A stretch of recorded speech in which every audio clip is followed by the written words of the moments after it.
In this video, we are given the following problem to evaluate without the use of a calculator.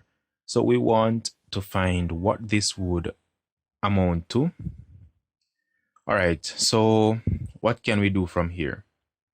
So seeing that everything is to the cube root, we could actually say that, let's assume that this is x, because we're trying to find a value for this. So we would need to actually attach something, this being equal to something.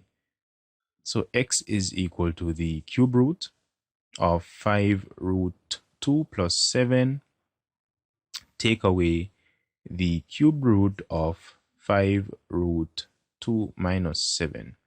All right, that's a great start. Now, what we could actually do is to, seeing that we're taking the cube root, we could actually cube both sides, and this would actually be the same as a minus b all cubed. So if you're familiar with this expansion, this question should actually be quite easy to solve. Now let's say that we're expanding, we want to find x cubed, so x cubed would be equal to, now as we know, this would be a cubed minus 3a squared b plus 3ab squared minus b cubed. So that would be the general expansion for a minus b all cubed. So we would actually utilize this in our expansion right here. So by doing that, we would now have, let me use a different color, we would now have 5 root 2 plus 7 minus 3 open bracket 5 root 2 plus 7 to the 2/3 power, because it's cube root being squared.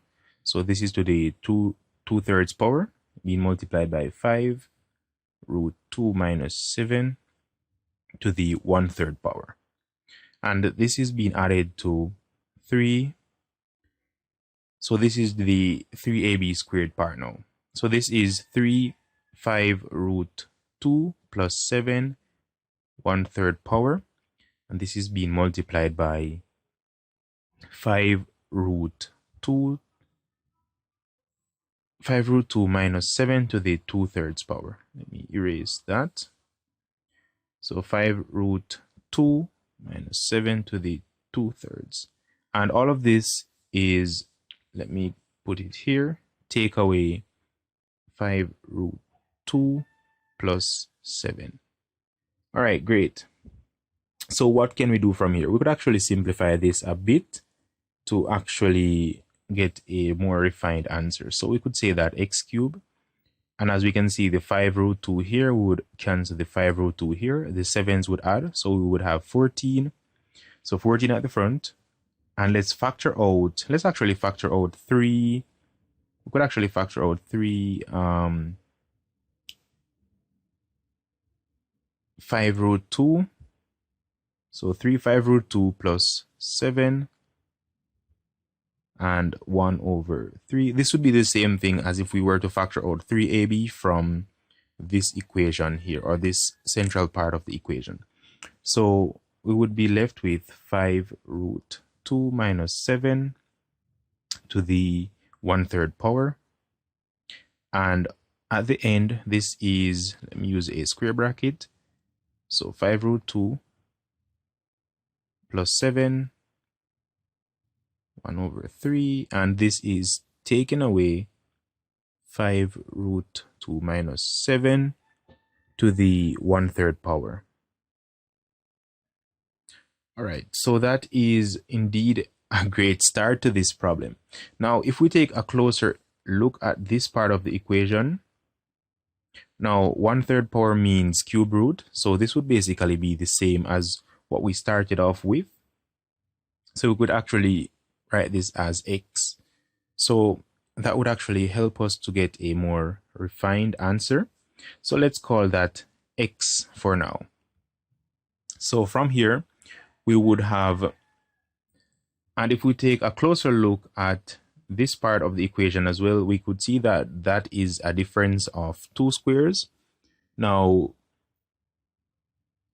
we could actually rewrite that. So let me rewrite the equation. So x cubed would be equal to 14 minus 3, let me use a square bracket, 5 root 2 all squared minus 7 squared, and this is being multiplied by x.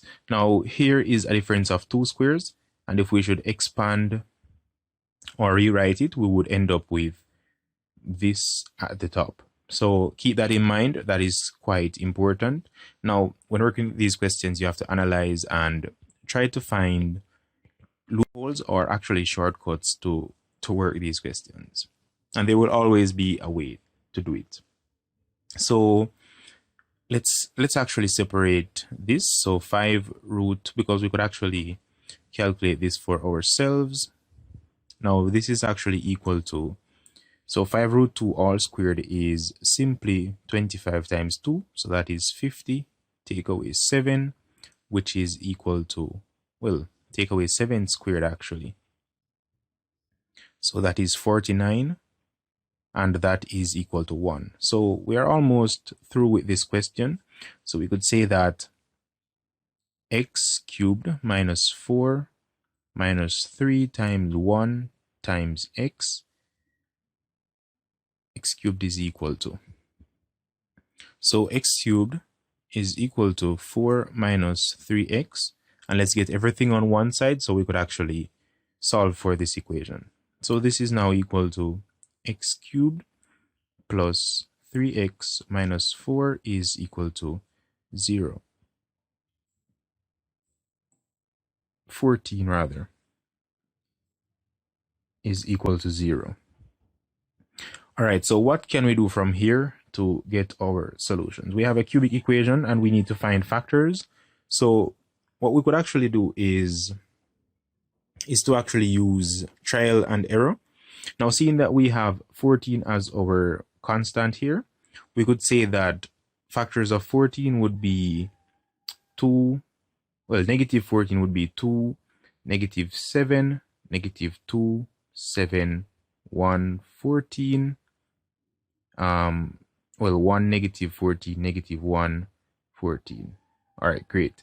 So those could be factors of our equation. So we would need to find a root for our equation. And that would leave us with the 0 if we should do a direct substitution. So let's say we wanted to use negative 2 in our equation. If we were to substitute negative 2 into this equation, we would have negative 8 minus, so that would not result in 0.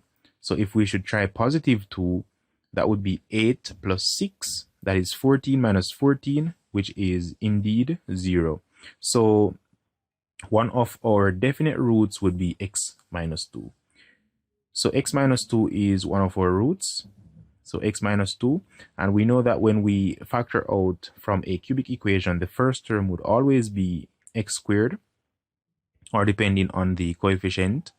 And the final term here would be 7 plus 7, seeing that we had a negative 14, and those would expand to give the plus 7.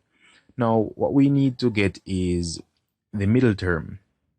Now, seeing that we had 3x in the middle term, we would need to actually say that 7x, because when we expand this bracket here, we would see that we would have a 7x and 7x. So this is indeed a positive, seeing that we would need to take away from the 7x to get 3x. And this would be 2x here. All right, great. Now remember that this is equal to 0. So what we could do from here is, seeing that we have two products being equal to 0, we could say that we could take both of them to be equal to 0. So let's say x squared plus 2x plus 7 is equal to 0. Now, in looking at this, it is not factorable using the AC method. So this would either produce rational values or imaginary roots. So by taking a closer inspection, this is not one of our solution. So we could disregard this one. So what we could do now is to actually take x minus 2 to be equal to 0. And in this instance, now this would actually be x to be equal to 2.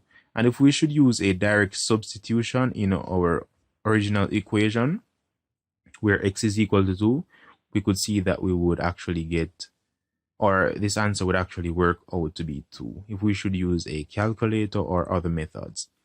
So that is basically it for this video. If you enjoyed, please leave a like. If you learned something new, please leave a like and a comment down below. It is always appreciated. See you in the next video.